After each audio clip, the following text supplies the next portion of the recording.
లో ఉన్నారు. 2 రోజులు కావస్తోంది. ఈ రోజుకి సహస్ర ఉంటున్నటువంటి బిల్డింగ్ లోని వారే చంపేశారని పోలీసు అనుమానం వ్యక్తం చేస్తున్నారు.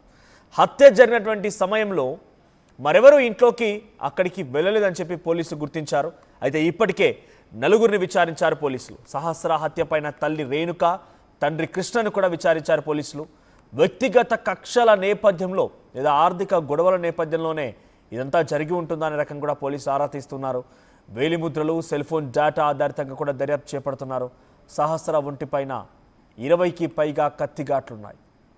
సో మెడపైన 10 చోట్ల కత్తిఘాట్లు కూడా ఉన్నట్టుగా పోలీసులు గుర్తించారు. ఇంతకీ సహస్రని చంపింది ఎవరు? సహస్రని ఎవరు చంపాల్సి వచ్చింది?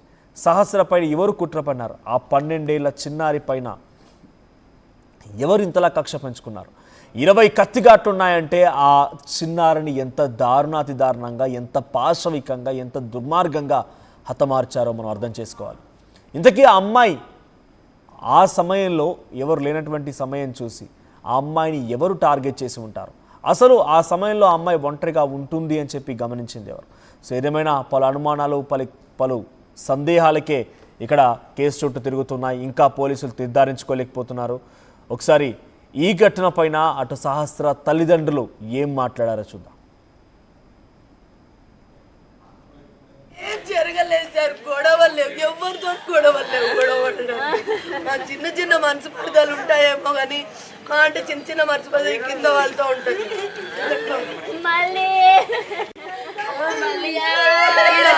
అంతే, ఎవరితో గొడవ ఏమి ఉండదు. సుమారుగా ఎన్ని సంవత్సరాలకి బిల్డింగ్ లో ఉంటా ఉన్నారు? ఎన్ని సంవత్సరాలుగా ఉంటారు బిల్డింగ్ లో? సార్ 2000 కరోనా వచ్చిపోయినాక 2021లో 22లో వచ్చినాం. 3 years 4 years 5 years అవుతుందా? మీకు ఎప్పుడు తెలిసింది? డ్యూటీకి వెళ్ళారంటే కదా, ఎప్పుడు ఫోన్ చేశారు? 9 o'clockకి బాబు అసలు ఆమెకు స్కూల్ లేదు. స్కూల్లో కేబీఎస్ కేంద్ర విద్యాలయ బేగంపేటలో చదువుతారు. స్కూల్ లేదనేది ఆ అబ్బాయి ఇద్దరు ఉంటారు, ఒక పాప ఒక బాబు. ఆ అబ్బాయి ఏమో వెళ్ళను అంటే కూడా బయట మొన్నటి వరకు హాలిడేస్ ఇచ్చారు. అక్క వెళ్ళకపోతే ఎప్పుడు వెళ్ళను అంటాడు సార్, ఎప్పుడు వెళ్ళను. అక్క ఉంటే ఆమె 8కి వెళ్ళిపోతుంది, తెలుస్తుంది ఆయనకి. తెలిసి నేను అక్క పోలేదు కదా అని ఇంకా డ్రామా షురూ చేస్తాడు. నేను పోనని ఈరోజు కొట్టి నువ్వు పోకపోతే బాగోదని అంటే ఆడి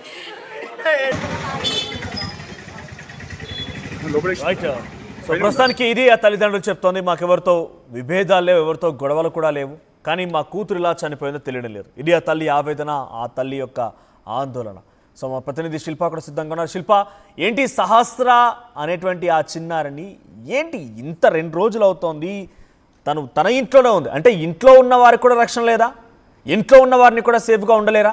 సో తన ఇంట్లో తానున్నటువంటి సమయంలో ఎవరు వచ్చారు, ఎవరు హతమార్చే ప్రయత్నం చేశారు? 20 కత్తిఘాట్లు ఆ చిన్నారిపై ఉన్నాయంటే ఇంత పాశవికంగా, ఇంత దుర్మార్గంగా ఆ చిన్నారిని చంపాలని ఆలోచించింది ఎవరు? సో ఇంట్లో ఉన్న అమ్మాయి కూడా రక్షణ లేకుండా పోయిందా? ఈ సమయంలో పోలీసులు ఏం చెప్తున్నారు? కుకట్పల్లి చిన్నారి సహస్ర కేసులో ఇంకా మిస్టరీ కొనసాగుతూనే ఉన్నది. దాదాపు 48 గంటలు గడుస్తున్నా మిస్టరీ మాత్రం వీడలేదు. ఇప్పటికే అక్కడ సహస్ర నివసిస్తున్నటువంటి బిల్డింగ్ కి ఒకవైపు పోలీసులు కావచ్చు, క్లూస్ టీమ్స్ చేరుకొని అక్కడ ఆధారాలు సేకరించారు. కానీ హత్య ఎవరు చేశారన్నది మాత్రం ప్రస్తుతానికి నిర్ధారణకు రాలేదు. కేవలం అనుమానిస్తులను మాత్రం ఒకవైపు అదుపులోకి తీసుకొని ప్రస్తుతం వాళ్ళని విచారిస్తున్నారు. ప్రధానంగా సహస్ర నిర్మిస్తున్నటువంటి బిల్డింగ్ అనేది D+2 బిల్డింగ్. అక్కడే ఆన్లైన్ ఆర్డర్స్ ఏవైతే వస్తాయో వాటిని అలా ఆ బాయ్స్ కూడా ఆన్లైన్ బాయ్స్ ఎవరైతే ఉంటారో ఆర్డర్ చేసేటువంటి బాయ్స్ సైతం పైకి అలో చేయరు. అక్కడ ఉన్నటువంటి ఓనర్ చాలా స్ట్రిక్ట్ గా ఉంటారు.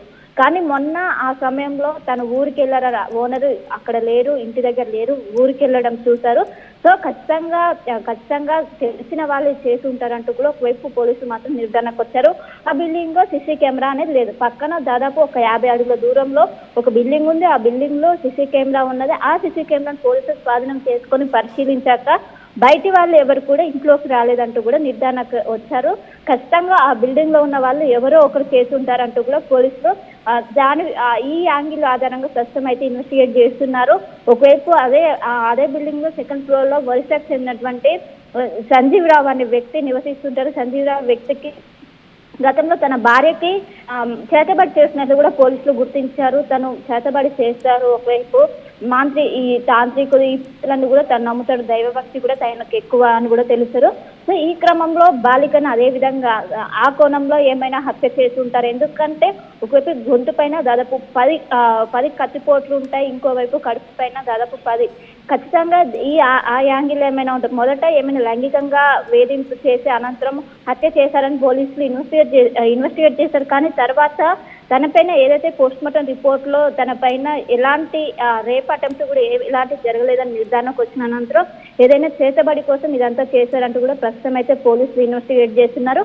అదే కాకుండా తన తల్లిదండ్రుల బ్యాక్గ్రౌండ్ ఏంటి, ఏమైనా పాత కక్షలు ఏమైనా ఉన్నాయా, పాత కక్షలు కావచ్చు, ఆర్థిక లావాదేవీల కారణంగా తన బిడ్డను హత్య చేసి ఉంటారంటూ కూడా ప్రస్తుతం అయితే వాళ్ళ తండ్రిని అదేవిధంగా వాళ్ళ తల్లిని కూడా విచారిస్తుంది. కానీ వాళ్ళ తల్లి మాత్రం మాట్లాడుతూ మేము చాలా మధ్యతరగతి కుటుంబం, చిన్న ప్రైవేట్ జాబులు చేసుకుంటూ మేము ఇక్కడ నివసిస్తున్నాం, మాకు ఎలాంటి గొడవలు లేవు, మాకు ఎవరితో విభేదాలు లేవు అంటూ కూడా తను చెప్పుకుంటూ వస్తుంది.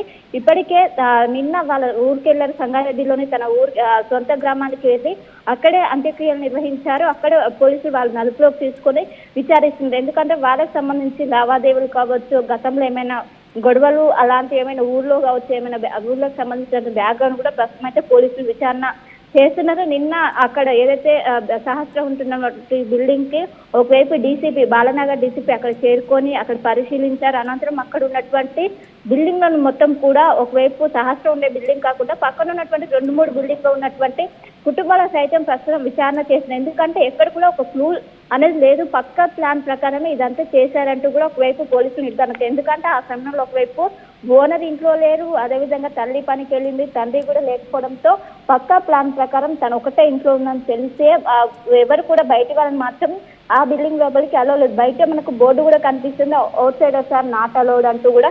ఖచ్చితంగా ఇంట్లో అక్కడ బిల్డింగ్ లో నివసించే వాళ్ళకి చేస్తుంటారంటూ కూడా అక్కడ నివసిస్తున్నటువంటి అందరినీ కూడా ప్రస్తుతం అయితే పోలీసులు అందరినీ కూడా అదుపులోకి తీసుకొని ప్రస్తుతం అయితే విచారిస్తున్నప్పటికీ ఇంకా ఎవరు చేశారని కూడా ప్రస్తుతం అయితే లేదు. కానీ ఇప్పటికీ అక్కడ ఉన్నటువంటి స్థానికులు పెద్ద ఎత్తున ఆవేదన వ్యక్తం చేసి సో 2 రోజులుగా శిల్ప ఇప్పుడు పోలీసులు దొరికినటువంటి బిగ్గెస్ట్ క్లూ ఏంటి? సహస్ర తన ఇంట్లో తానుండగానే ఎవరొచ్చారు, ఏంటి, ఎలా జరిగి ఉంటుంది అనే దానిపైన పోలీసులకు ఉన్న బిగ్గెస్ట్ క్లూ ఏంటి?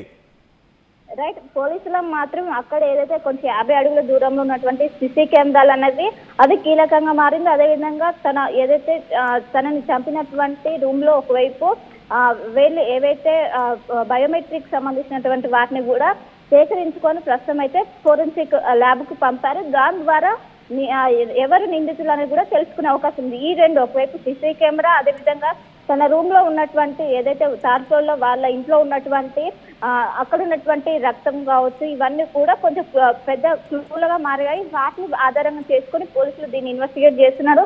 ఇప్పటికే వాళ్ళకి అక్కడికి సంబంధించిన బ్లడ్ శాంపిల్స్ కావచ్చు, వీటిని అన్నింటిని కూడా ఇప్పటికే ఫోరెన్సిక్ ల్యాబ్ కి పంపారు. ఆ రిజల్ట్ వస్తే నిందితులు ఎవరైతే వాళ్ళకి అనుమానం ఉందో వాళ్ళతోనే మ్యాప్ చేసే అవకాశం ఉంది. వాళ్ళపైన ఏమైనా